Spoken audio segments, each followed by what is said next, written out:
Just finished moving some firewood with the 1955 Ford 850. It's a cold one. This morning it was 0 degrees. I came out, it was about 10 degrees.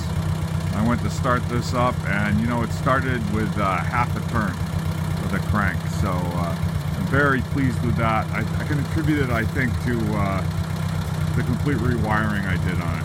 I replaced the alternator, replaced the starter solenoid and the complete wiring harness, put a diode in to excite the alternator, new key switch, and I even restored the neutral safety switch that had been cut out of the picture before.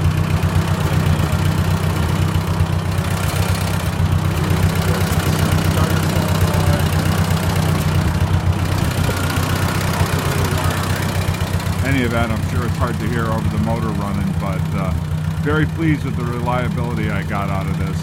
Last winter I had a lot of trouble starting it, and I just couldn't tell which component was the weakest link, and just by replacing everything, this thing is rock solid. I have to admit, the hydraulics were working pretty slow. I had to wait about 10 or 15 minutes just to get the 3-point to lift, or the bucket for that matter. But in any event, got the job done. Moved the firewood,